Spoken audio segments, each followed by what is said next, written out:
Today I fucked up by thinking I'm more well-endowed than I actually am and ruining my life. I know this is a stupid title and it sounds self-serving, but having it pop into my head as the headline for what have been the 2 most miserable weeks of my life is the first time I've been able to laugh at the situation that is now my life. 2 weeks ago, my 24M girlfriend, 24F, of 8 years and I were enjoying a relaxed lazy Saturday morning drinking coffee and joking around.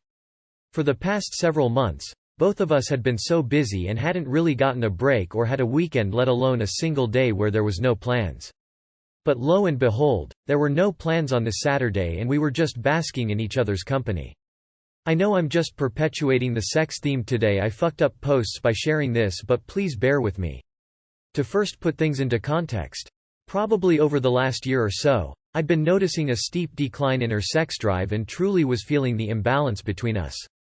All the insecurities I grew up with have been resurfacing and felt myself desperately seeking for validation in my sexual appeal to her. She is gorgeous. Just absolutely so stinking gorgeous, and I've always felt so incredibly lucky to have her. But it was almost a curse to be so drawn to somebody that was decreasingly interested in sex.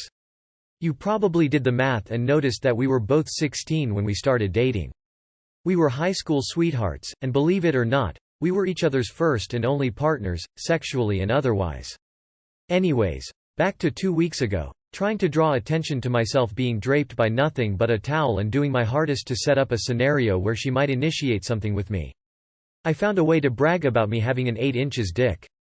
It was so desperate and so forced, trying to play it off as a playful comment I can't help but cringe thinking about how I said it. She was quick to say something like, "Your dick is great, but there's no way it's 8 inches. Of course I leaned into that to defend myself, and after she continued to argue me, she said that she'd be happy to help me prove it. To me it was shaping up to be a win-win. I get to prove her wrong and she'll be handling me yada yada sex. I can remember how uniquely erotic it felt to be held by her in almost completely different way. Anyways, she was right. The ruler was putting me at 7.75. I still saw it as a win, but she teased me hard over it. And this is where everything took a turn for the worse.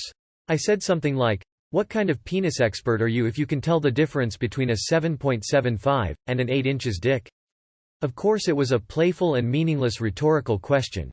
Maybe in my subconscious I was hoping I was about to learn about her having undisclosed porn habits, which to me would have been incredibly sexy. Basically imaging her with any kind of a drive was the best thought ever. It never crossed my mind that the question would catch her off guard and cause her to look for some kind of real answer. She tried to say something, but was tripping over her words and started getting super nervous. It was so out of the blue and awkward, and she must have seen how suspicious or uncomfortable that I was starting to look, because she started crying. My heart was pounding and I could feel the blood rushing through my ears. Looking back on it, it's funny how quickly it went from 0 to 100 on the panic level, but there I was.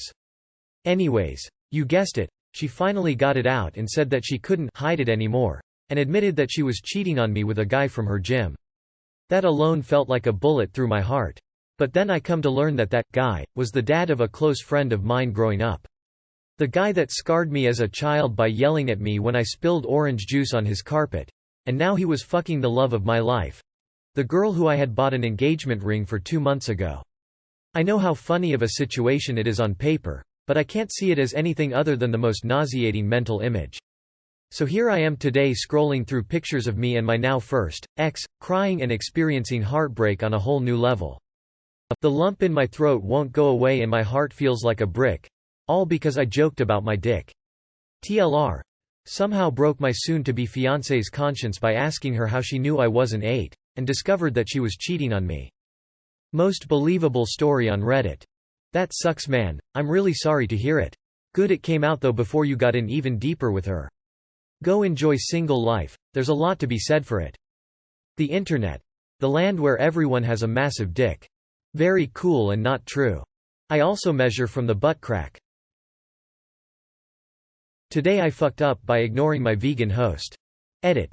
Vegetarian, not vegan. My friend and I, both freshly 18 years old, had saved up for a few years to travel the world. We started with Canada, where we first stayed with my friend's cousins, to save on costs early on in the trip. One of the first things we were told by the wife, let's call her Linda, as she was driving us from the airport to her home, was that her husband was a hardcore vegan and we mustn't bring up the subject and must definitely not ever eat or bring meat in the house, as it upsets him. Easy. No meat. How many meals need meat anyway, and we're only staying here for a month. My friend and I were both into fitness and got into a good exercise regime during our first weeks in Canada, walking, running calisthenics etc., which made us, naturally, very hungry. We were both also very aware that exercise is extremely benefited by a high amount of protein, and the only meals we had been eating mainly consisted of pasta, cheese and potatoes. So we were feeling a little malnutritioned and felt our hard work was going to waste, somewhat. One morning, our hosts told us they would be out for the whole day, which at first wouldn't make a difference to our day as we would likely be exploring the local area some more anyway. That afternoon my friend and I were on a stroll when I had the brilliant idea of, instead of having the usual cheesy pasta tonight, why not reward our bodies with some source of protein? The hosts were out so they would never suspect a thing anyway, and I am sure even if they did, it wouldn't be an issue as there would be no trace of meat anywhere. My friend agreed and we went into the nearest supermarket and bought a few tins of tuna, to go into the cheesy pasta. We got back to the house and I made the meal, which really hit the spot and filled the gap we felt had been missing in our diet for the past couple of weeks.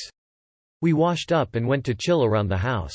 Our hosts returned from their day out. My friend and I are sitting in the same dimmed room, relaxing. When all I see is a shadow in the doorway.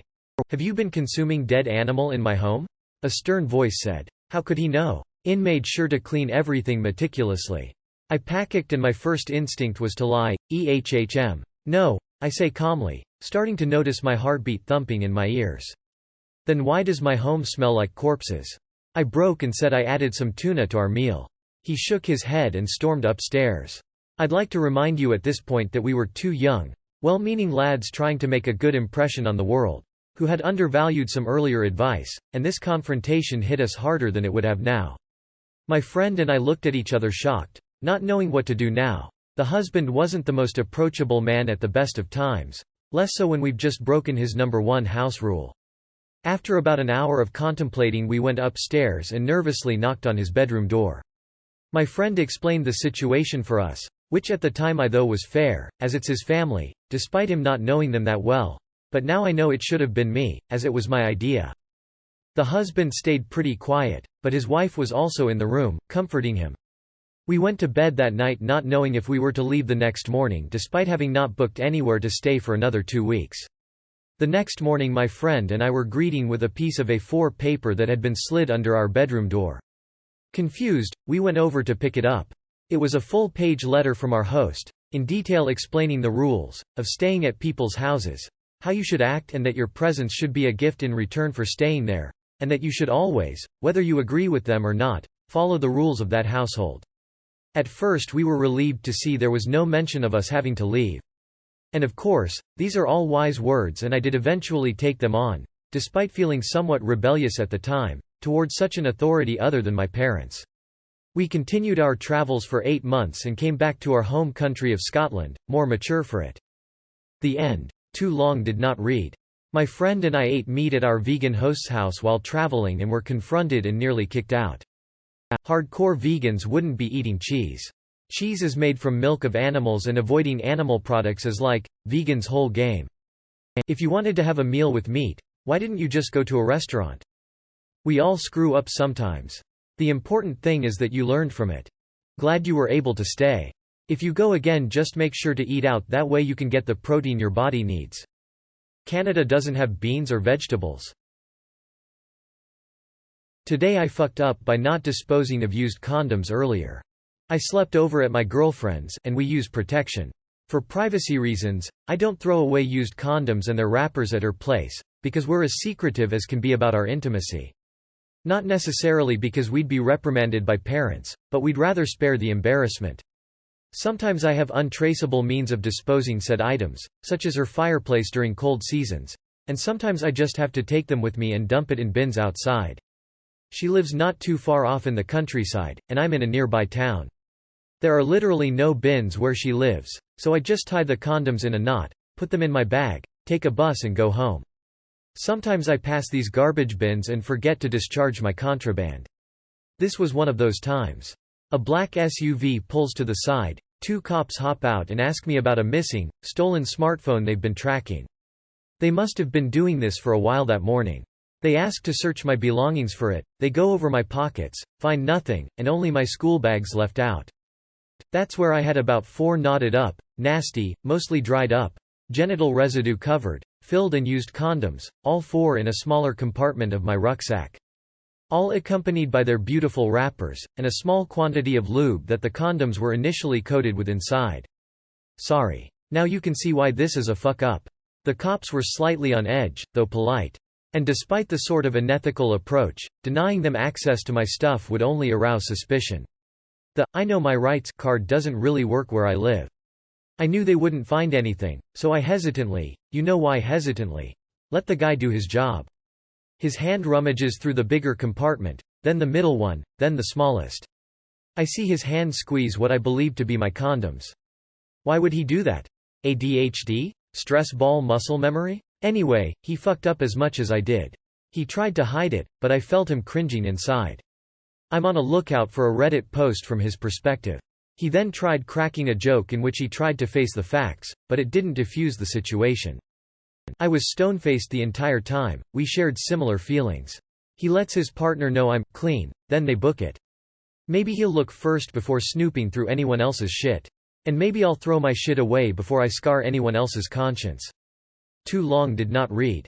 Forgot to throw away used condoms in my rucksack. Cop frisks me to look for a stolen phone, then gets a handful of my musty latex-protected offspring. Dispose in the fireplace? How awful do burning condoms smell? I bet it's fucking awful. If this isn't just a creative writing exercise, it's a really poorly trained cop. Sticking your hand blindly into a bag is not how you want to find out something dangerous is in it. Why don't you recycle them like the rest of us? Definitely true and very believable. You throw them in the fireplace? Nothing like some good burning latex and cum smell to make it feel like home in winter times.